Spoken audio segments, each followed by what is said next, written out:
नमस्कार मित्रों, क्या हाल चाल है सभी के। अच्छे हो सभी लोग।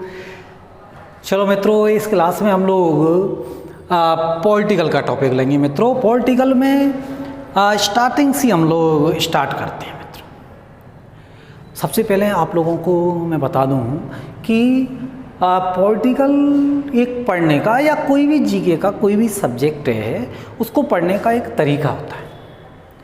आप लोगों के अंदर क्या कमजोरी रहती है मित्रों? आप लोग क्या ज़्यादातर जो तैयारी जिनकी स्टार्टिंग तैयारी की रहती है, उनमें ज़्यादातर लोगों की कमजोरी रहती है मित्रों कि वो क्या करते हैं, किसी भी चीज़ को अटैक करते हैं और अटैक करके उसको प्राप्त करना चाहते हैं। ऐसा नहीं होता है मित्रों, कभी भी ध्यान रखना। कंपटीशन की तैयारी कर रहे हो, ऐसा कभी नहीं होता है। चीज़ को बेस से उठाइए और धीरे धीरे अप कीजिए चीज को। एक ही दिन में ज्ञानी नहीं बना जाता है मित्रों। बहुत से लोग या बहुत से स्टूडेंटों को मैं देखता हूँ, उनकी एक कंडीशन रहती है, वो सोचते हैं कि एक ही दिन में सब कुछ प्राप्त हो जाए और हम तो एक ही दिन में सब कुछ कर डालेंगे। ऐसा होता मित्रों तो हर व्यक्ति फिर एक एक डेढ़ महीने दो दिन एक दिन तैयारी करता और सेलेक्ट होकर चला जाता अच्छी नौकरियों पर।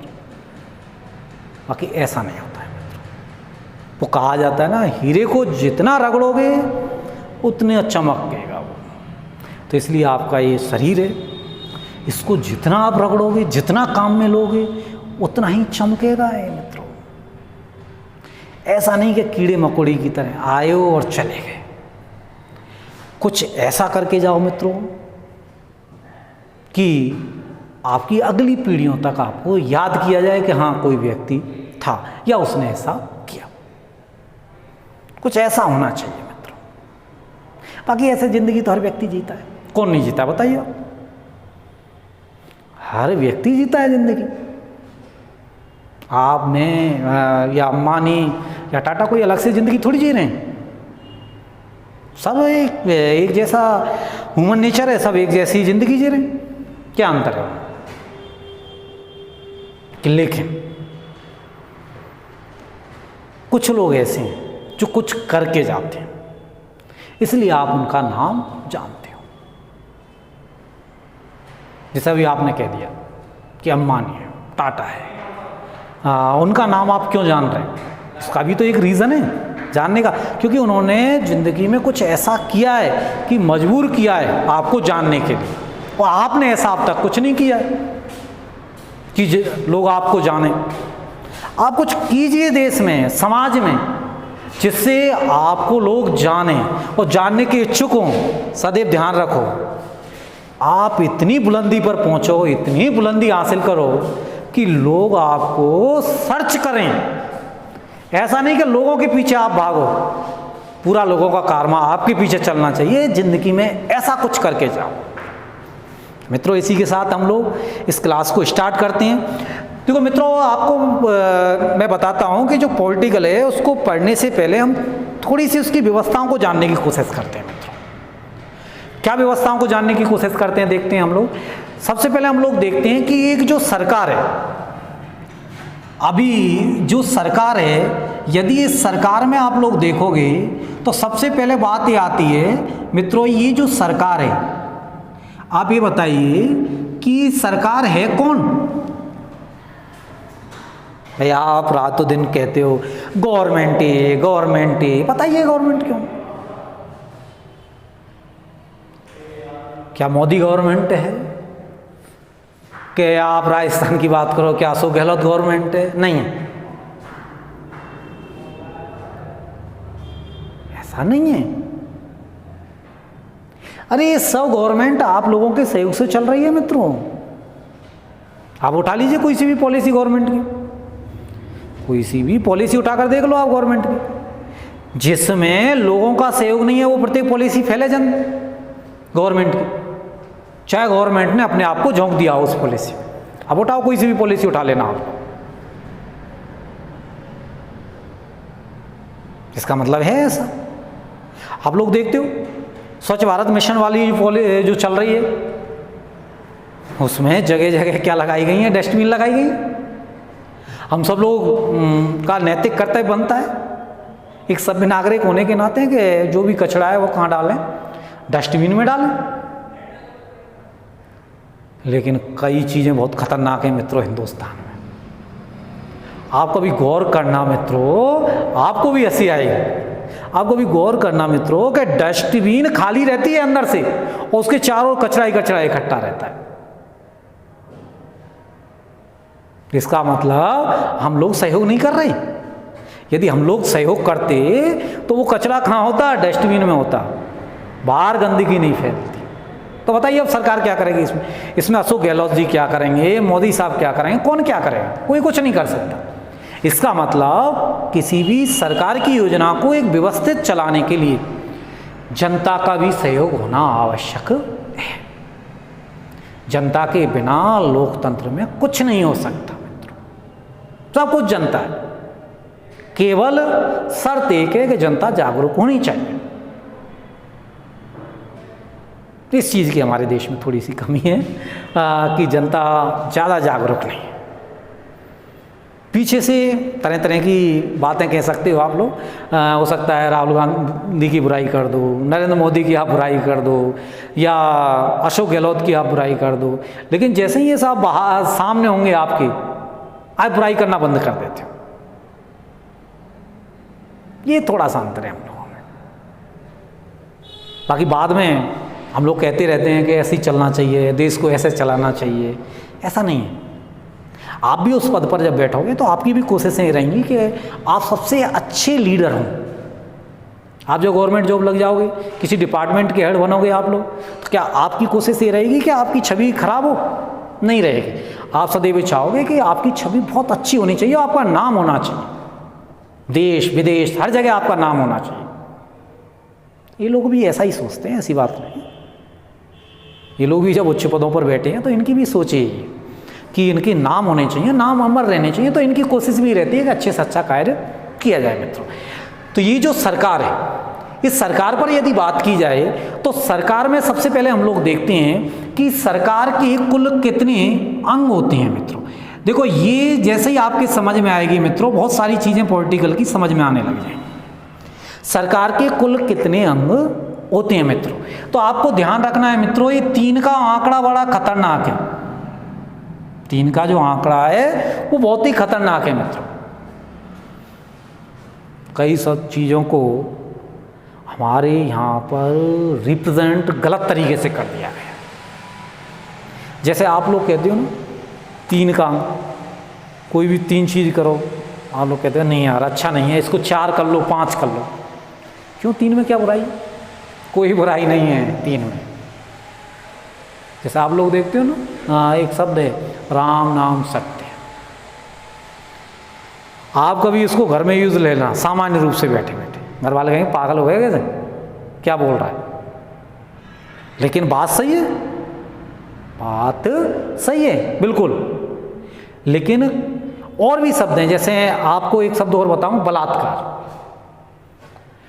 जैसे ही बलात्कार शब्द आता है लोगों के दिमाग में एक ही थॉट जाती है कि यार कोई गलत कृत्य है। बाकी ऐसा नहीं है। बलात्कार का अर्थ क्या है? बलपूर्वक कराया गया कार्य। आपकी पढ़ने की इच्छा नहीं है और आपको घर वाले जबरदस्ती पढ़ा रहे हैं, इसका मतलब आपका क्या हो रहा है? बलात्कार हो रहा है। कोई भी बलपूर्वक करवाया गया कार्य क्या कहलाता है? बलात्कार कहलाता है। पर वो लोगों ने एक फिक्स कर दिया क्राइटेरिया कि उस चीज को इस तरह से यूज लेना है हम लोग। बाकी 3 का आंकड़ा पॉलिटिकल में बहुत खतरनाक चलेगा, देखना आप लोग, बार बार 3 का आंकड़ा चलेगा।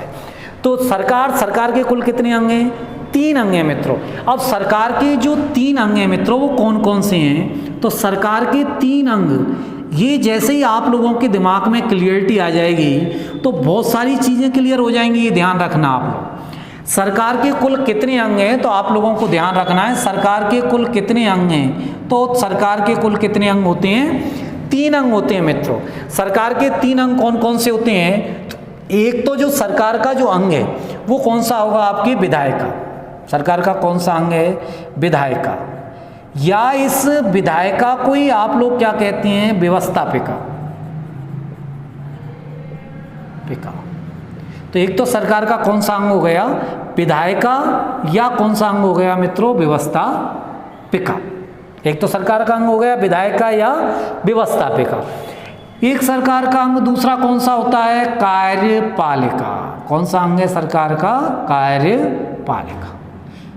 तो दूसरा अंग कौन सा हो गया मित्रों, कार्यपालिका हो गया। और इसके बाद तीसरा अंग कौन सा है सरकार का, तो तीसरा अंग है मित्रों न्यायपालिका। सरकार का कौन सा अंग है तीसरा, न्यायपालिका है मित्रों, न्यायपालिका।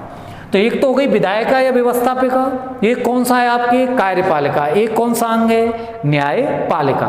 तो यदि आपसे पूछा जाए सरकार के कुल कितने अंग हैं, तो आंसर क्या होगा मित्रों, 3 अंग हैं। सरकार के 3 अंग कौन कौन से हैं, तो एक तो विधायिका या व्यवस्थापिका, एक कौन सा है, कार्यपालिका, एक कौन सा है, न्यायपालिका। कौन सा है मित्रों, न्यायपालिका।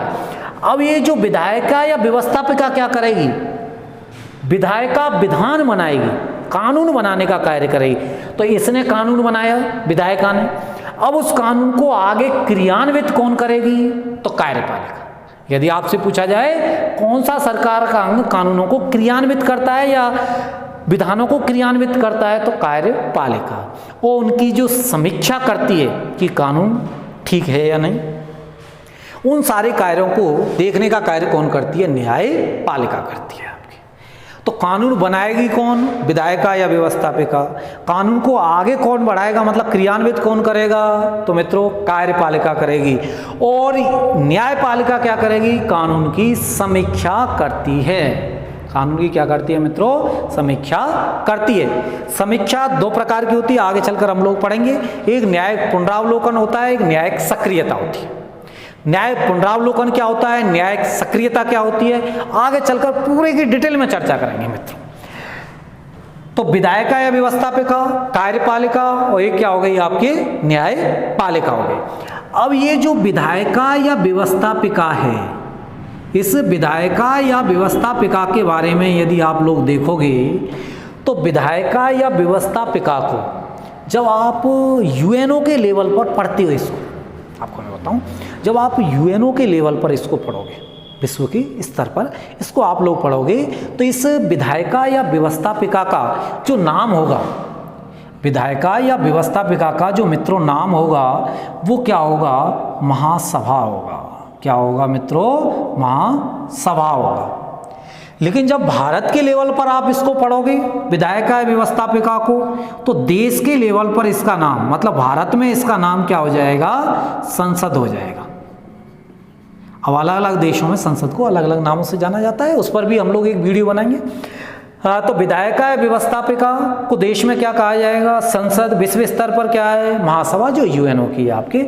और राज्यों में जब आप लोग राज्यों की बात करोगे, तो राज्यों में इसका नाम क्या हो जाएगा, तो राज्य में इसको क्या बोलेंगे हम लोग, तो राज्य में जो विधायिका व्यवस्थापिका होगी, इसको क्या बोला जाएगा मित्रों, तो ध्यान रखना है आपको, विधानमंडल बोला जाएगा। विधानसभा बिल्कुल नहीं बोला जाएगा, विधानसभा बिल्कुल नहीं बोला जाएगा, ध्यान रखना आप लोग, क्योंकि बहुत बड़ी मिस्टेक करते हैं। जिन राज्यों में विधान परिषद नहीं है, वहाँ डायरेक्ट ही लोग वहाँ विधानमंडल की जगह विधानसभा लिख देते हैं। ठीक है, वो एक सदन है और दूसरा सदन नहीं है, इसलिए उसको मान लेते हैं। लेकिन ये विधायिका व्यवस्थापिका यदि प्रॉपर रूप से पूछी जाए, तो इसको क्या कहते हैं हम लोग, विधानमंडल ही कहते हैं। विधानसभा, विधान परिषद, तो इसके 2 सदन हैं, जो आगे चलकर हम डिटेल पढ़ेंगे इसकी जब देखते हैं। तो राज्यों में इसको विधानमंडल कहा जाएगा, देश में इसको संसद कहा जाएगा, और विश्व स्तर पर क्या कहा जाएगा मित्रों, महासभा कहा जाता है। अब देखो कार्यपालिका में देखा जाए, तो जो कार्यपालिका है, जो क्रियान्वित कर रही है, इस कार्यपालिका के 2 भाग होते हैं। कितने भाग होते हैं मित्रों, 2 भाग होते हैं कार्यपालिका के। कार्यपालिका के 2 भाग कौन से होंगे, एक तो होगा आपकी अस्थायी भाग, अस्थायी भाग होता है मित्रों एक तो, और एक होता है मित्रों स्थायी भाग। अब मित्रों जो स्थायी भाग होता है, इसको कहा जाता है प्रशासनिक भाग। जो स्थायी भाग है, इसका नाम क्या है, प्रशासनिक भाग है मित्रों। और जो अस्थायी भाग है, इसको क्या कहा जाता है मित्रों, राजनीतिक भाग कहा जाता है। क्या कहा जाएगा, राजनीतिक भाग के नाम से जाना जाता है। तो इसको क्या कहा जाएगा, राजनीतिक भाग कहा जाएगा। तो एक तो हो गया आपके राजनीतिक भाग और एक कौन सा हो गया मित्रों, प्रशासनिक भाग हो गया। तो दो भाग होते हैं, एक राजनीतिक और एक कौन सा होता है आपके, प्रशासनिक भाग होता है। अब ये जो राजनीतिक भाग है, इस राजनीतिक भाग को देखो मित्रों, विश्व स्तर पर क्या कहा जाएगा, जब यूएनओ की आप लोग पढ़ोगे तो उस लेवल पर इसको क्या कहा जाएगा, तो विश्व स्तर पर या यूएनओ में इसको कहा जाता है सुरक्षा परिषद। क्या है आपकी, सुरक्षा परिषद है। फिर आप लोग इसको किसके लेवल पर पढ़ोगे, भारत के लेवल पर या देश के लेवल पर जब पढ़ोगे तो इसको क्या कहा जाएगा आपकी, तो देश के लेवल पर। ये जो कार्यपालिका वाला राजनीतिक भाग है, इसको क्या कहा जाता है, मंत्री परिषद। अब देश के लेवल पर पढ़ोगे तो केंद्रीय मंत्री परिषद हो जाएगी। आप देश के लेवल पर पढ़ोगे तो क्या कह दोगे इसको, केंद्रीय मंत्री परिषद, केंद्रीय मंत्री परिषद, केंद्रीय मंत्री परिषद बोल दोगे आप लोग। और जब इसको राज्य के लेवल पर आप पढ़ोगे तो क्या बोल दोगे, राज्य मंत्री परिषद बोल दोगे, राज्य मंत्री परिषद। राज्य के लेवल पर क्या बोलोगे मित्रों, राज्य मंत्री परिषद बोलोगे। तो राजनीतिक भाग विश्व स्तर पर सुरक्षा परिषद बोल रहे हो, देश के लेवल पर केंद्रीय मंत्री परिषद बोल रहे हो, राज्यों के लेवल पर इसको क्या बोला जा रहा है, राज्य मंत्री परिषद बोला जा रहा है मित्रों। अब प्रशासनिक भाग यदि आप लोग देखोगे तो प्रशासनिक भाग में देखें आप लोग, प्रशासनिक भाग में, प्रशासनिक भाग को विश्व स्तर पर क्या कहा जाएगा, मतलब यूएनओ में क्या कहा जाता है, तो यूएनओ का जो प्रशासनिक भाग है उसको, प्रशासनिक भागों में सचिवालय होगा, सीधा सा अर्थ है। तो विश्व स्तर पर मतलब यूएनओ में कौन सी होगी, अंतर्राष्ट्रीय सचिवालय होगी, अंतर्राष्ट्रीय, अंतर्राष्ट्रीय सचिवालय, अंतर्राष्ट्रीय सचिवालय।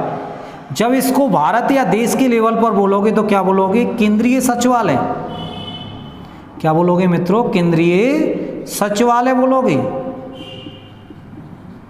और जब आप लोग इसको राज्य के लेवल पर बोलोगे मित्रों तो क्या बोलोगे, राज्य सचिवालय बोलोगे। क्या बोलोगे मित्रों, राज्य सचिवालय बोलोगे। किस नाम से जाना जाएगा, राज्य सचिवालय के नाम से जाना जाएगा मित्रों। प्रशासनिक भाग है, विश्व स्तर पर क्या कहा जाएगा, अंतर्राष्ट्रीय सचिवालय, देश के लेवल पर केंद्रीय सचिवालय मित्रों, राज्यों के लेवल पर राज्य सचिवालय कहा जाता है। अब बात आती है न्यायपालिका की, तो न्यायपालिका पर आ जाइए आप लोग। न्यायपालिका में, न्यायपालिका का काम क्या है, समीक्षा का काम है।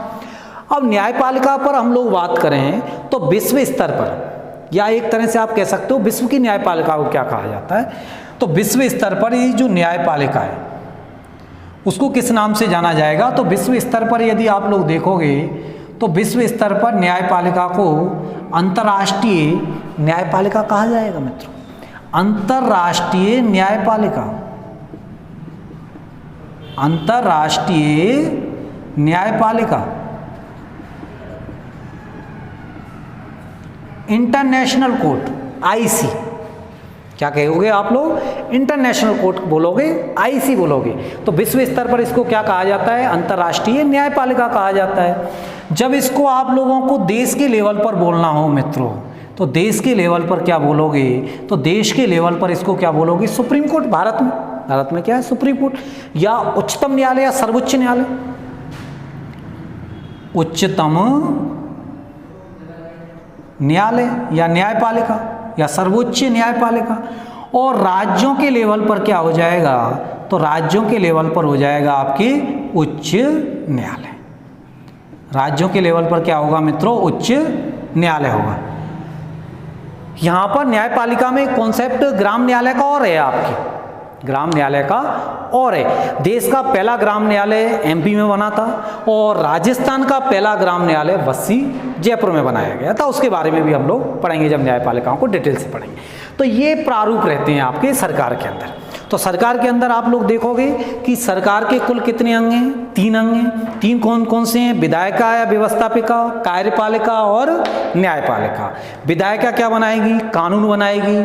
कार्यपालिका उसको क्रियान्वित करेगी और न्यायपालिका क्या करेगी? समीक्षा करेगी। अब देखो, विश्व स्तर पर जिस कार्य को महासभा करेगी, देश के अंदर वैसे कार्य कौन करेगी? संसद। तो राज्यों के अंदर वैसे कार्य कौन करेगा? विधान मंडल करेगा। ऑटोमेटिक क्लियरिटी आ गई भाई। आप एक चीज को जब पढ़ोगे तो दूसरे में ऑटोमेटिक ही जुड़ते हुए चले जाओगे।